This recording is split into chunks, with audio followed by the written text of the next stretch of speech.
चलिए एक बहुत ही सिंपल सी कहानी से शुरू करते हैं।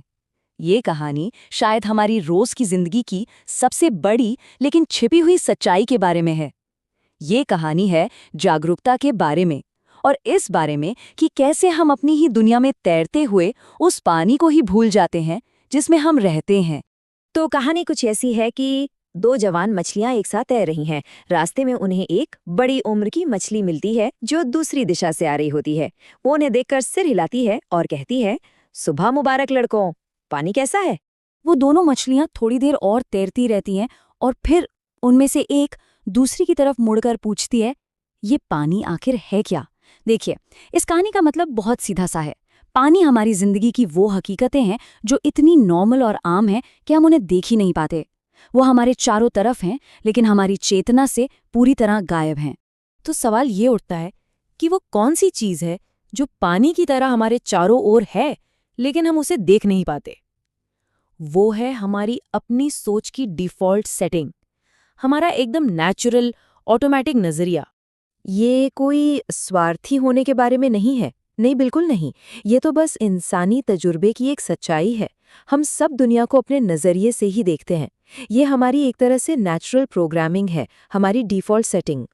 अब ये जो डिफ़ॉल्ट सेटिंग है ना, इसका असर हमें रोज़ की छोटी छोटी झुंझलाहट में साफ दिखता है। हमारा पहला रिएक्शन क्या होता है? अरे यार, ये ट्रैफिक मेरे रास्ते में आ गया, या ये लंबी लाइन मेरा टाइम बर्बाद कर रही है। लेकिन यहीं पर एक दूसरा जागरूक ऑप्शन भी है, जहां हम ये सोच सकते हैं कि दूसरे लोग भी तो फंसे हुए हैं और उनकी भी अपनी कोई कहानी है। एक नजरिए में सिर्फ मैं हूं और दूसरे में हम भी हैं। चलिए, अब इस आइडिया को एक ऐसी जगह लेकर चलते हैं जहां ये लड़ाई कह सकते हैं कि हर दिन लड़ी जाती है। सुपरमार्केट में एक लंबे और थका देने वाले दिन के बाद। सोचिए, हम सब इस तजुर्बे से गुजरे हैं, है ना? थकान, चिड़चिड़ाहट और बस किसी भी तरह घर जाने की इच्छा। ये वो जगह है जहां हमारी डिफ़ॉल्ट सेटिंग पूरी तरह से हम पर हावी हो जाती है। और देखिए, ठीक यहीं असली काम शुरू होता है। उस झुंझलाहट के बीच एक छोटा सा चुनाव करने की शक्ति होती है। ये सोचने की शक्ति कि लाइन में खड़े दूसरे लोग भी शायद उतना ही ऊबे हुए और फ्रस्ट्रेटेड हैं। तो यहाँ सबसे ज़रूरी बात ये नहीं है कि हमें अच्छा बनना है या विनम्र दिखना है। ये तो इस बारे में है कि हम असलियत को चुनें। ये अपने अहंकार के छोटे से साम्राज्य से बाहर निकलने की एक सचेत कोशिश है, ताकि हम एक ज़्यादा बड़ी, ज़्यादा सच्ची हकीकत को देख सकें।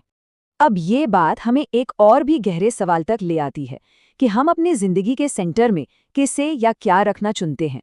क्योंकि देखिए, हर कोई किसी न किसी चीज की पूजा तो करता ही है। हम जाने अनजाने में अक्सर पैसा, खूबसूरती, पावर या दूसरों की पसंद को ही अपनी जिंदगी का सेंटर बना लेते हैं। हमें लगता है कि अगर हमारे पास ये चीजें होंगी तो हम सेफ और कंप्लीट महसूस करेंगे, कि हमें असली खुशी मिल जाएगी।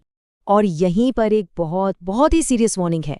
अगर पैसे की पूजा करेंगे तो कभी भी ऐसा महसूस नहीं होगा कि हमारे पास काफ़ी है। अगर खूबसूरती की पूजा करेंगे तो उम्र बढ़ने के साथ हमेशा डर लगेगा। ये चीज़ें कभी भी किसी को भी संतुष्ट नहीं कर सकती। तो अगर अपनी इच्छाओं के पीछे भागना आज़ादी नहीं है, तो फिर असली आज़ादी है क्या? चलिए इसके सही मतलब को समझते हैं। देखिए, असली आज़ादी का मतलब अपनी इच्छाओं का गुलाम होना नहीं है, बल्कि ये चुनना है कि हमें ध्यान किस पर देना है। ये अपनी डिफ़ॉल्ट सेटिंग के खिलाफ काम करने की एक प्रैक्टिस है, एक स्किल है जिसे सीखा और डेवलप किया जाता है। और ये कोई एक दिन में होने वाली चीज़ नहीं है, या कोई एक बार का समाधान नहीं है। ये अपनी डिफ़ॉल्ट सेटिंग के ऑटो पायलट से रोज़ जागने की एक लगातार चलने वाली प्रैक्टिस है। हर दिन, हर पल ये चुनाव हमारे सामने होता है। तो आखिर में हम वापस उसी पानी पर आ जाते हैं। सवाल ये है कि क्या हम उसे देखने के लिए खुद को ट्रेन कर सकते हैं? क्या हम हर पल ये चुन सकते हैं कि किस चीज़ पर ध्यान देना है और क्या सोचना है? क्योंकि यही चुनाव, और सिर्फ यही चुनाव, असली आज़ादी है।